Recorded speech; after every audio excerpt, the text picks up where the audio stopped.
Arranged Marriage, Chapter 7. Nagmamadaling umuwi si Jamaica. Mag-aalas 6 na ng gabi natapos ang meeting niya. Napapikit siya ng mariin nang maipit siya sa trapiko dahil malakas din ang buhos ng ulan. Magkakasunod din ang text ni Liam asking where she is at halata niyang galit pa. She tries to call him pero hindi naman sumasagot. She texted him back na ipinaalam niyang naipit siya sa trapiko. Medyo nakahinga siya ng maluwag nang gumalaw na ang mga sasakyan. Halos paliparin na niya ang kanyang kotse, makarating lamang sa kanilang kondo. "Where the hell you've been, huh?" Salitang sinalubong sa kanya ni Liam. "I got very important meeting." "At may balak kang gutumin kami?" Taas kilay nitong sabi. "Liam, pwede ba? You are not disabled na hindi makapagluto. And you can order food as well." Hindi niya napigilang magtaas ng boses. Iginaya ng lalaki ang kamay nito upang sana'y sampalin siya. "Sige, subukan mo." Taas kilay na sabi ni Jamaica. "Ipagluto mo kami." Utos na lang nito. "Sorry Liam, I'm tired. Kung gusto mong kumain, magluto ka. Or magpa-deliver ka. Dahil kung hindi sana dahil sa kababuyan mo, mayroon sana tayong kasambahay. Anyang mayroong diin." "Shut your mouth up." Duro nito kay Jam. "Uulitin ko na naman Liam. Hindi mo ako katulong." Pagkasabi niya'y iniwan na ang lalaki. Nadaanan ni Jamaica si Alex sa salas, pero hindi na niya masyadong pinagtuunan ng pansin. Dumiretso na siya sa kanilang kwarto. Hindi naman sumunod si Liam sa kanya. She made a quick shower. Pagkatapos niyang makapagbihis ay nahiga na siya. Makalipas ang ilang sandali ay payapa na siyang nakatulog. Dala na rin siguro ng pagod niya dahil sa kabila ang meeting na dinagdagan pa ng stress cause of Liam. Wala na siyang pakialam sa dalawang lalaki. Wala siyang ibang gusto kundi ang ipahinga ang pagod niyang katawan. Lumipas ang mga oras. Jamaica woke up at the middle of the night. Nang naramdaman niya ang marahang humahaplos sa kanyang hita. Nagmulat siya ng mga mata at napabalikwas ng bangon nang mamukhaan kung sino ang humahaplos sa kanya. "What are you doing here?" Tanong niya kay Alex. Ngumisi ito bago nagsalita. Amoy niya ang hininga nitong nangangamoy ang whiskey na ininom nito. Simula nang dumating ang lalaki ay gabi-gabi nang umiinom kasama si Liam. "Don't worry about your husband. He permitted me to come and have some time with you." Tura ni Alex na para bang isang tigre na naglalaway sa laman. "Get out!" Bulyaw ni Jam. Subalit hindi ito natinag. Sa halip ay lumapit pa ito at hinawakan siya sa dibdib. "Bastos!" Bulyaw niya ulit, tsaka buong lakas itong itinulak, dahilan upang mapaupo ito sa sahig. Mabilis na kinuha ni Jam ang nakatago sa ilalim ng kanyang unan. Talagang sinadya niyang kumuha ng bagay na yon, dahil hindi na siya papayag na basta na lang siyang sinasaktan ni Liam. "Sige, ituloy mo, at bubutasan ko ang bunbunan mo, hayop ka." Matatag niyang sabi, at itinutok ang baril sa lalaking nakangisi, matapos tumayo mula sa pagbagsak sa sahig. "You can't." Ani nitong naroon pa rin ang mapanguyam ng ngiti at muling lumapit kay Jamaica. Kinalabit niya ang gatilyo at pumutok iyon. Hindi niya itinama sa lalaki dahil kahit papaano ay ayaw niyang dumihan ang kanyang mga kamay. "Get lost!" Muli niyang sigaw. Dooy bumukas ang pinto. "What's happening here?" Usisa ni Liam na nahimasmasan matapos marinig ang putok ng baril. Napatingin ito kay Jamaica na hawak-hawak ang baril. Put your gun down, utos ni Liam. No! Bulyaw ni Jamaica kay Liam at itinutog dito ang baril. Sinikmura ko lahat ng kahayupan mo. Lahat ng pagtrato mo sa akin. Pero ang ipagamit ako sa kaibigan mo, hindi ko papayagan. Hayop ka, Liam. Napakahayop mo. Galit na galit niyang turan. Ano naman ngayon kung gagamitin ka ni Alex? He's my visitor. You belong to those women whom we shared together. Anitong dinuro pa si Jam. Akmang lalapit ang dalawa sa kanya, subalit naging mabilis ang galaw ni Jamaica. Hinablot niya ang kanyang shoulder bag at mabilis na lumabas. Huwag kayong susunod.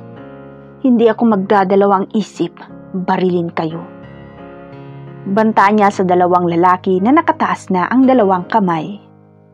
She locked the door from the outside, kaya hindi nakalabas ang dalawa. Mabilis siyang umalis. Diretso siyang bumaba sa ground floor at saka patagbong tinungo ang parking area kung saan nakapark ang kanyang kotse. Mariin siyang napapikit nang nakapasok na siya sa loob ng kanyang kotse at pinakalma ang kanyang sarili. Doon niya pinakawalan ang kanyang mga luha upang maibsan ang takot at kabang nararamdaman niya. Ni sa hinagap ay hindi niya akalaing ganoon kahayop ang taong ipinagkasundo sa kanya na minsan niyang hinangaan. But he is a knight in shining armor, coated with aluminum foil. Nang bahagyang kumalma ang sarili ay binuhay niya ang makina ng kanyang kotse at saka pinaharurot paalis. Hindi siya pwedeng pumunta sa kanilang mansyon. She needs somewhere and someone to lean on. Sa isang malaking gate ang hinintuan niya. Halos kalahating oras din ang minaneho niya bago narating ang subdivision. Jam? Napasugod ka ng ganitong oras at bakit ganyan ang itsura mo? Nagtatakang usisa ni Arian. Yan. Bigkas niya sa pangalan ng kanyang kaibigan at saka yumakap dito. What happened? Muling tanong nito. Bahagyang humiwalay ang babae sa pagkakayakap kay Jamaica at saka iginaya siya paupo. Isinalaysay niya ang buong nangyari. What? Kailangang malaman yan ng mga magulang mo. My God, napakademonyo naman ni Liam. Sabi ko na nga ba tama ang guts ko sa hayop na yun Yan, I'm sure. Ako ang magiging masama sa paningin ni Daddy. Jamaica, fight girl. Hindi pwedeng ganyan. Napahagulhol siya at muling niyakap ni Yan. Simula nang marinig niya ang usapan ni Liam at Alex, ay itinabi na niya ang baril sa kanya for her protection. Malakas ang kutob niya dati pa at iyon ay nagkatotoo nga. Kailangan din niyang makuha ang nakunan ng CCTV sa kondo pero hindi niya alam kung paano siya makakabalik doon. Yan, ayoko nang bumalik kay Liam. Please, help me. Gusto ko munang umalis dito. Saan ka naman pupunta? And I'm sure, kahit makaalis ka, mahahanap ka ng daddy mo. I know, pero kailangan kong makapag-isip muna at mapag-isa. Yan, please, I need your help. Do you really want to leave? Tumango siya. Oh wait, I have something to show you. Ano yun? Here, basahin mo and pag-isipan mo. Kapag napag-isipan mo na, tell me and I assure you, makakaalis ka ng bansa. Sige, pero kailangan ko muna ng matutuluyan. Mag-boarding house ka muna. Saan? Marami naman pwedeng upahan. Bukas maghahanap tayo. Salamat yan. Hindi naman ako pwedeng makituloy rito. Baka pag-initan ka ni Dad. Pero ngayong gabi ay dumito ka muna. Masyadong delikado sa labas. Salamat. Muling niyakap niyan si Jamaica. Pagkatapos ay dinala na siya sa kwarto upang matulog. Mabuti at wala silang mami at daddy rito ngayon. Bakit? Nasaan sila? Vacation. Ganun ba? Salamat talaga ha. What are friends for? Dito ka na sa room matulog. Tumango si Jamaica. Makalipas ang ilang sandali ay nakatulog na sila. Dala na rin siguro ng pagod kaya kaagad na iginupo ng antok si Jam. Sa kabilang banda, Liam and Alex broke the door dahil iyon lamang ang paraan upang mabuksan nila. Nakuyom ng lalaki ang kanyang kamao dahil sa galit. Kaya ang ginawa nito ay tumawag sa mansyon ng ama ni Jamaica upang ipaalam ang nangyari. Pagkatapos makausap si Mr. Lim sa 10 oras ng gabi, ay sinubukan niyang tinawagan si Jam, subalit hindi sumasagot. Humandak sa akin. Ani nito sa kawalan. Pare, where's your wife? Tanong ni Alex. I don't know. But I will chase her wherever she is right now. Galit na tugon ni Liam.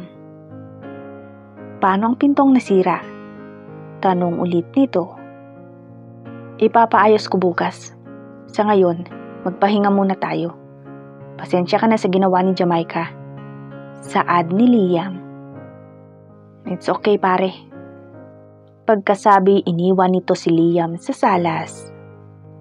Pumasok na rin ang huli sa kwarto at pabagsak na nahiga at nakatingin sa kisame. Ganon ang ayos nito hanggang sa nakatulog na. Kinabukasan, Jamaica woke up with a splitting head. She is trying to calm herself, pero masakit talaga ang ulo niya. You better go back to sleep, maaga pa naman.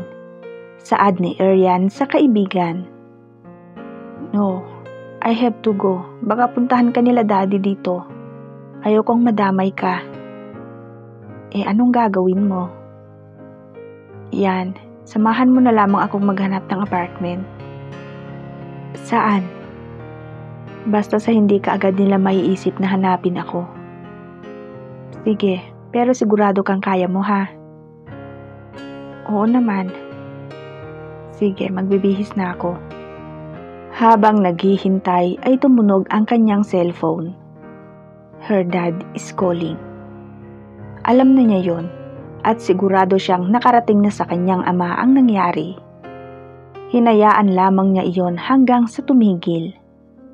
Ilang sandali pa ang nakalipas ay magkasunod nang lumabas ang kanilang kotse. Sa kabilang banda, hindi mo ba hahanapin ang asawa mo? Tanong ni Alex kay Liam. Her dad will do that. Pababalikin at pababalikin si Jamaica rito once they find her. Sagot ni Liam. Baka nagsumbong na sa pulis yun. Nag-aalalang wika ni Alex. She won't do that pare. Isa pa, sino naman ang maniniwala sa kanya? Hinding-hindi ilalagay ni Jamaica ang kanilang pangalan sa kahihiyan. Paniniguro ni Liam. Paano ka nakakasiguro? Patuloy ni Alex. Just trust me, okay? Saad ni Liam. Hindi na kumibo si Alex. Hindi nito maiwasan ang kabahan dahil tiyak na madadamay ito sa oras na magdemanda si Jamaica.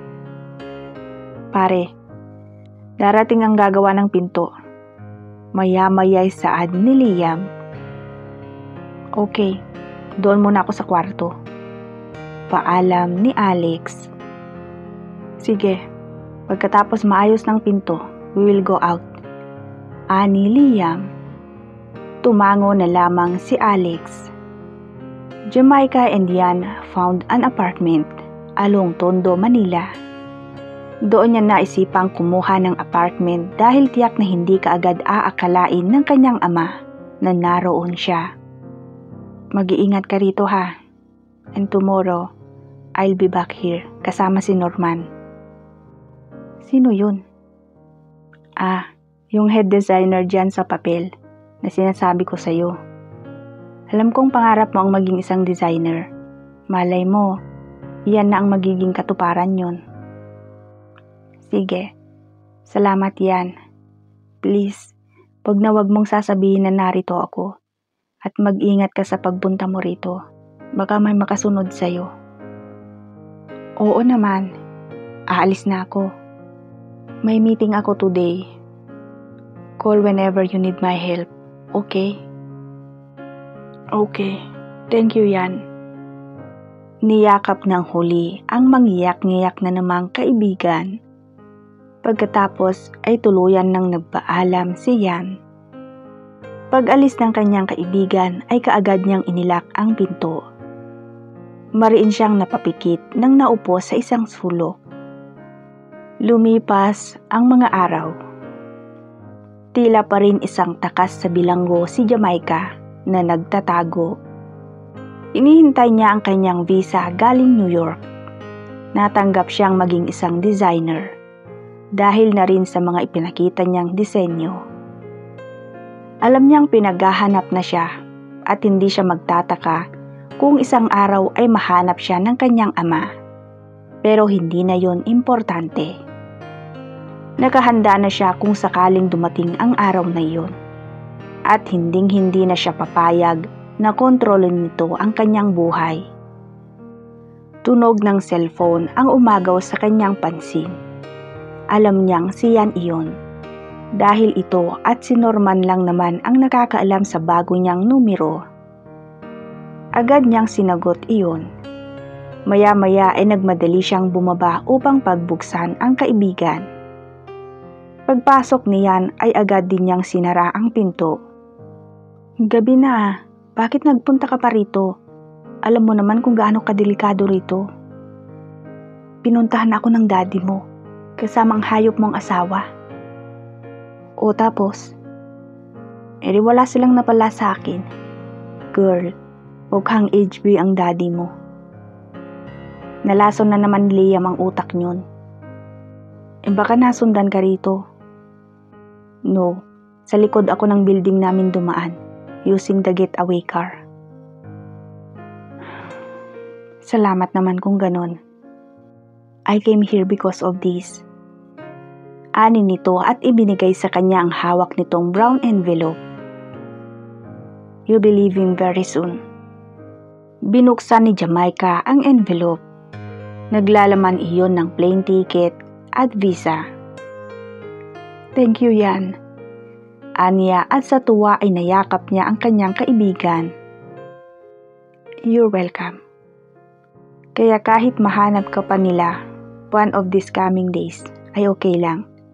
Dahil hindi mapipigilan ang pag-alis mo. Pero bago ako umalis, I will file an annulment at ako mismo ang magdadala kay Liam. You mean, magpapakita ka sa kanila? Yes, but this time, lalaban na ako.